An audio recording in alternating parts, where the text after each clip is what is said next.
The 5 centuries constitute a major landmark in the cultural scenario, in the arena of language, literature, religious beliefs and practices, and the vast and diverse field of visual arts, art and architecture. Let us first do a survey of language and literature. During these 500 years, Sanskrit was definitely in vogue, particularly in the northern part of the subcontinent. But along with that, Prakrit was in great use. Along with that, Pali, the language of canonical Buddhist texts, continued, and we find definitely the earliest traces of Dravidian, mainly Tamil language in the far south.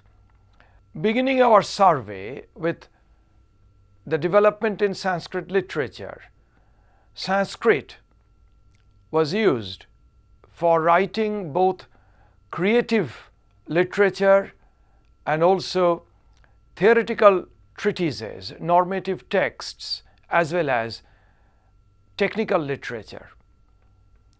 Among the major texts in Sanskrit on creative literature, we must mention the 2 great epics, the Ramayana and the Mahabharata. The dating of the Ramayana is usually placed between 200 BC and AD 200, falling very much within the scope of our survey. The Mahabharata is dated between 400 BC and AD 400, a longer period of its development, evolution for nearly 800 years. Now, both the 2 epics underwent significant changes in their character, in the composition during the period now under review. The Ramayana, divided in 7 cantos, of course, was the story of a great, nearly superhuman hero, Rama of Ayodhya of the Ikshvaku dynasty. Now, the great hero stories of Rama, his father, his brothers, and also other heroic deeds of the Kshatriya families figure mostly in the cantos from number 2 to number 6. With that, were gradually incorporated the first canto, Balakanda, and the last canto, the Uttarakanda.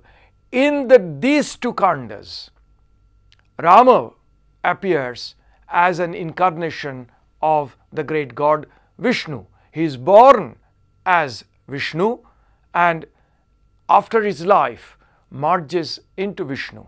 So he is an avatar of Vishnu, as the Ramayana depicts, while perhaps the original story was that of a great hero who gradually transforms into an incarnation of Vishnu.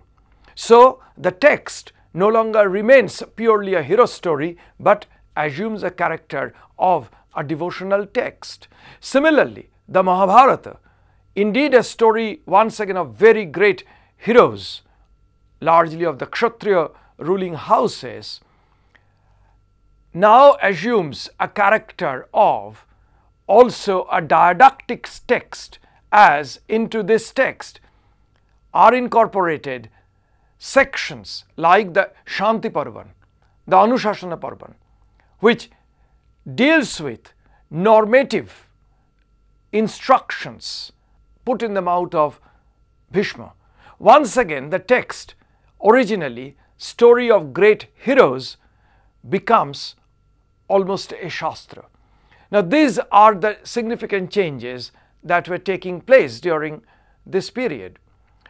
Apart from the major epics, Sanskrit was indeed the vehicle for the creation of 2 very important normative texts, the two earliest Dharma Shastras of Manu and Yajnavalkya.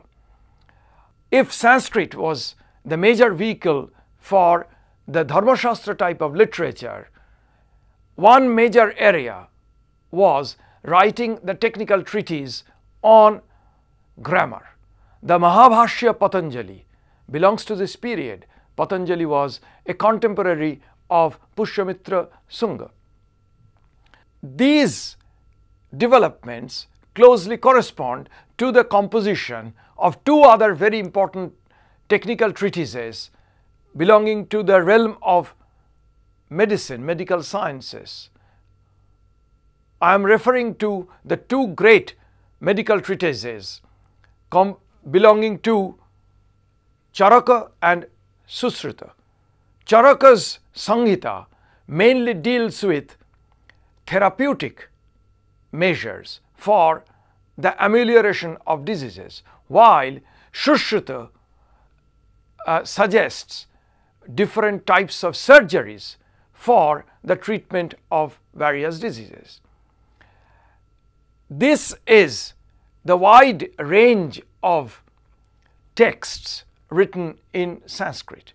What is very significant that it is during this period that Sanskrit first appeared as a language to compose in inscription eulogies of rulers. In 150 AD, the famous Junagadh Prashasti of Rudradaman, a Shaka ruler, came out and composed in high-flown court poetical Sanskrit. Sheldon Pollock very rightly has suggested that this is a turning point in the history of Sanskrit literature. Sanskrit now gets its place in the cultural life, not merely as a language of performance of religious rites, beliefs, practices, performance of yajnas, not merely a language for rituals and philosophical texts, but also now a language of the court. Sanskrit comes very close to political circles. The spread of Sanskrit does not at all mean that other languages gradually disappeared. In fact, this is the period when Prakrit in different regional forms were very much in vogue, as inscriptions from all over the subcontinent are largely written in Prakrit language. And Prakrit also becomes the vehicle of the creative literature. A classic example is the Gatha Saptashati, the 700 verses mainly on amorous themes, love. And this text, possibly belonging to early centuries of the Christian era, is attributed to Hala, who was from the Deccan. The language Pali very much continued in the form of the large number of Jataka stories, the stories of the former birth of the Buddha, which are composed in Pali language. Now, if we have Pali, Prakrit and Sanskrit, there of course was the possibility of their interactions, intermingling, and this exactly happened in the emergence of a peculiar language which is called hybrid Buddhist Sanskrit. Though Buddhist texts were largely written in Pali, Sanskrit began to be incorporated in the Sanskrit texts of this period, and therefore emerged a hybrid language, combination between Sanskrit and Pali. A classic case in this context would be the Mahavastu Avadana, the Buddhist text. The life of the Buddha itself becomes a subject of literary creations in the Buddhist circle, like the great work of Ashwaghosha Buddhacharita. We have also the Lalita Vistara, in which the first biography of the master is seen. Similarly, there are Kavyas, Saundarananda, once again attributed to Ashwaghosha. Along with these languages, which are mainly seen from North Indian point of view and also in the Deccan, we find for the first time the advent of Tamil language and literature in the form of the Sangam Texts, which are datable generally between 200 BC and AD 300. Now, the Sangam Texts are essentially poems celebrating warlike activities of rulers, their heroism, and at the same time, these are poems on love. Usually, these are told, composed orally by birds who speak in eulogistic terms of the exploits, both in love and in war, of the rulers who, being happy, usually give them lavish offers. The poets are patronized by the great rulers of the Cholas, Cheras, and the Pandyas. Interestingly, in another form, the character of Tamil language of this period is known. The use of Tamil in inscription written in Brahmi script. That's why it is called Tamil Brahmi inscription. This is a completely new emerging field of studies. It's being revealed to us thanks to the painstaking researches of Iravatham Mahadevan. From this very quick, brief survey of language and literature, we can now pass on to the study of religion. Religious beliefs, practices. Once again, immediately one is struck by the enormous diversity of religious beliefs, practices, and ideas. In terms of Vedic ideology, this period definitely witnessed the performance of a number of Vedic sacrifices, including those Vedic sacrifices which were particularly meant for rulers like Vajapaya, Ashwamedha, Rajasuya. We have already talked about this in our survey of political history. But it shows how in the Maurya period we rarely encountered the performance of Vedic sacrifices, and then once again in the post-Maurya period they reappeared in the scene. Apart from the performance of Vedic sacrifices, Brahmanical religion had two very major divinities, Vishnu and Shiva. Now, interestingly, Vishnu and Shiva in the Vedic texts were both relatively minor deities. Vishnu was known as a minor deity. Shiva, under the name Rudra, was also a minor deity. But now they have emerged as two very major Brahmanical divinities with wide following. Now, the understanding of Vishnu takes the form of Bhagavat, and that's why the worshippers of Vishnu are called Bhagavatas in our sources of the period. We find the first image of Vishnu not in the form of a sculpture or a statue, but it appears in the coins of a Greek ruler, Agathocles, and this coin is found from the excavations at Ai-Khanum, a typical Greek city in Afghanistan. It's a huge excavated area, and Agathocles belongs to about 2nd century BC.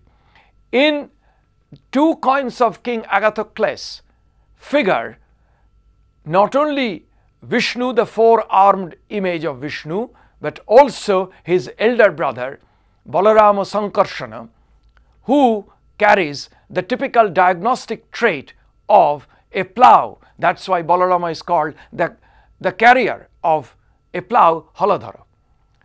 Now, these are the two earliest iconic representation of Vishnu as Bhagavat and also his elder brother Balarama. Interestingly, by about 1st century BC, in central India, at a place called Ghoshundi, a local ruler, Sarvatrata, a performer of Vedic sacrifices, also established a shrine for the worship of Narayana, another form of Vishnu, and called it as Narayana Vataka, where there was arrangement for puja and there was an enclosed area, Shila Prakara, in which once again the worship of Sankarsana Balarama, the elder brother of Krishna Vishnu, and also Krishna Vishnu himself, Vasudeva, these two were propitiated. Now interestingly here, there is one form of Vishnu we have already indicated as Bhagavat. We have also found that Vishnu was known as Narayana. Then there is another aspect of Vishnu as Krishna Vishnu, the son of Vasudeva and Devaki. That's why he is called Vasudeva. So three aspects merged, and therefore there is in this combined form the worship of Krishna, Vishnu, Vasudeva, Narayana. All four types emerged more or less at the same time or one after the other. Now interestingly, Krishna Vishnu, particularly Vasudeva, is associated with the Yadava clan, more specifically with the Vrishni group within the Yadava clan. An inscription from Mathura remembers the 5 great heroes of the Vrishni group. They are called the Pancha Vrishni Veera. Who are they? It begins with Sankarsana Balarama, then Vasudeva, then 2 sons of Vasudeva Krishna, these Pradyumna and Shamba, and then Shamba's son Aniruddha. So here is the worship of 5 great Vrishni heroes, and then one of them becomes Vasudeva Krishna, who is identified Narayana, who becomes the Bhagavata. And therefore the worshippers are known as Bhagavata. He is a great god in emergence and with remarkable popularity, widespread popularity. Perhaps one of the very best examples of the popularity of the worship of Krishna Vishnu Vasudeva comes from Vidisha region. Here came in the 2nd century BC a Greek ambassador, envoy named Heliodorus, who represented his master Antiochidus of Taxila, and he came to the court of the Vidisha ruler Kashiputra Bhagabhadra.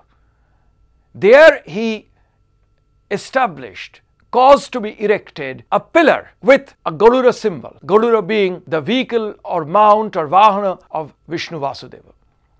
And he calls himself a Bhagavata, worshipper of Vishnu, and he calls Vasudeva as Devadeva, the god of gods, in whose honor he caused to be erected a Garuda pillar. If Vaishnavism in the form of the Krishna Vishnu Vasudeva Bhagavata worship was taking place, similarly the worship of Shiva was also looming large in the cultural horizon. One of the earliest visual depiction of the image of Shiva comes from a sculpture in Western India from around Ujjaini, datable to about 2nd century BC. One of the earliest images of the lingam form, the phallic form of Shiva, in which he is widely propitiated, comes from Gudimallam in Andhra Pradesh area, once again datable around 1st century BC. This indicates how Shaivism was not merely seen in North India, but gradually penetrating into the peninsular part of India. In a very large number of Kushana coins, Shiva appears on the reverse side as a very prominent deity, either in his human form or in the form of his mount, Nandi, the bull. We also find images of Surya, the sun god, usually depicted as riding on a chariot drawn by horses. Sometimes he is flanked by 2 attendant female divinities, indicating the goddess of dawn, Usha and Pratyusha. The worship of Surya in India could have been partly popularized because of the cultural contacts with Iranian borderlands, because in Iran the sun god is known as Mihr. Interestingly, Mihr is repeatedly shown in the coins of the Kushana rulers. He is also figuring in Kushana inscriptions as a major deity. Another male deity who was quite popular is Kartikeya, variously known as Skanda, Skanda Kumara, Visakha or Visago in the Ravatak inscription particularly. Sometimes he is shown in the form of a warrior. He is also shown holding a cock in his hand, a rooster, instead of the usual mount that is the peacock. He is usually considered in Puranic stories as the commander-in-chief, the principal warrior for the Devas. That's why he's called Devasenapati. Interestingly, his wife in Puranic legend is known as Devasena. So he is simultaneously the Senapati of the gods, Deva Senapati, and also he is the Pati or the husband of Devasena, his wife. There is a punning in this particular epithet. If the popularity of the worship of Skanda Kumara, Kartikeya is seen in North India and also in the Kushana realm, he has a strong association with the god Murugan, popular in the Tamilakam area and repeatedly figuring in the Sangam literature. Murugan is also a god of war, and like Kartikeya, he also holds a cock in his hand. We have so far talked largely about several Brahmanical male gods. There was a distinct popularity, a following of female goddesses, particularly the great Devi,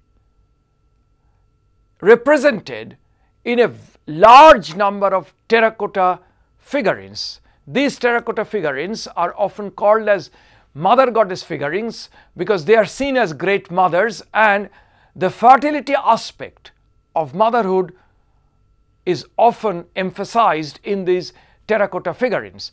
The terracotta figurines also depict some of the Yakshinis. A case in point could have been the very famous Yakshini found from Chandraketugarh in the Bengal Delta area, but now kept in the Ashmolean Museum in Oxford. That's why it's called Oxford Yakshini image. The worship of a great mother in the form of a great goddess took the form sometimes of a divinity, of a female deity called Hariti. Hariti figures in a number of Kushana period sculptures as simultaneously a devourer of children and also as a protector of children. So she is simultaneously a malevolent and a benevolent deity, devourer and protector of children simultaneously. But perhaps the greatest of such goddess was the Devi riding on a lion and killing the buffalo demon. We are referring to the cult of Mahishamardini or Mahishasuramardini. She figures first time in a sculpture as really throttling a lion, the visual representation of the literal expression, the Mahishasuramardini. It comes from the area of Tonk in Rajasthan, datable in a terracotta plaque, datable to about 1st century BC. In other cases, the great goddess Mahishasuramardini is seen sometimes piercing the buffalo demon with a lance-like weapon. She either kills the demon in the full form of a buffalo or partly human, partly buffalo shaped. it's interesting that in West Asia there was a similar deity, a female deity named Nona, who also rides a lion and kills demons. The goddess on lion, known as Nona, figures very regularly in Kushano coins and also is worshipped and paid reverence to in the Ravatak inscription. It is possible that in the concept of Durga Mahishasuramardini, as B.N. Mukherjee indicates, we have an amalgam of the concept of Nona, particularly during the Kushano period. So we have seen how Brahmanical religions have been gradually spreading and having a large following, particularly in terms of Vaishnavism, Shaivism and the worship of the cult of the great goddess.